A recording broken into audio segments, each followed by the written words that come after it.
Audio article by the Common Constitutionalist entitled, "Don't Tip Your Waitstaff, It's Racist." People do some pretty dopey things in the name of idealism, but this is America, where a private citizen or even a private business owner can be as dumb as they wish. Danny Meyer, the mega-millionaire owner and founder of the popular chain of Shake Shack burger joints, has decided that the waitstaff at his 100 locations will no longer be allowed to accept tips for good service. And why? Well, he says tipping is racist. Yes, tipping was developed to skirt post-Civil War slavery laws, despite the fact that it was in use in Europe well before the war.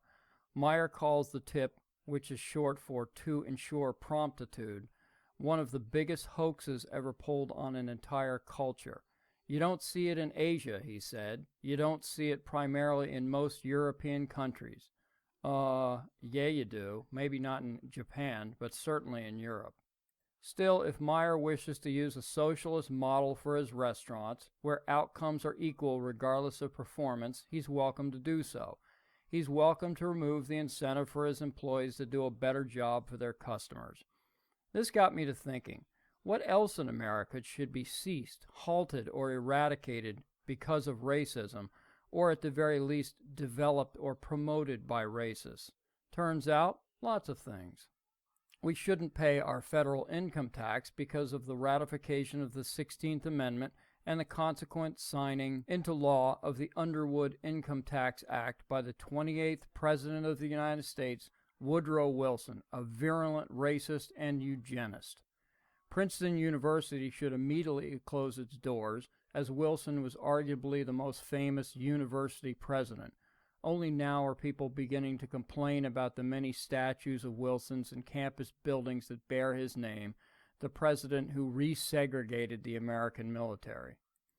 We should never again vote for another United States senator due to the promotion of the ratification of the 17th Amendment during Wilson's reign of anti-constitutional terror.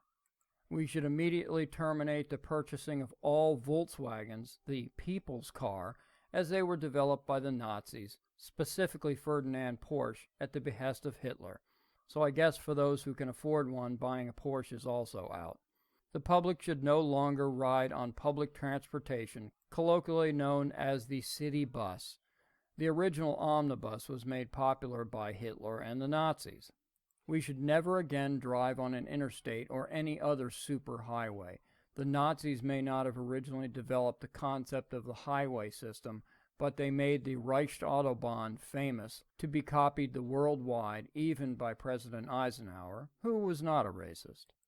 We should never venture down a path or gaze at the majesty of nature in a national park, because they were established by the racist eugenist Teddy Roosevelt, the president who referred to Africans as, quote, ape-like savages who prey on the creatures not much wilder or lower than themselves, unquote.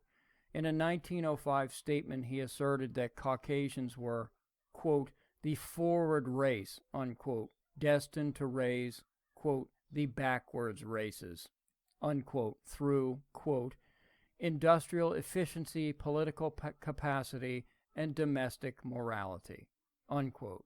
What a guy.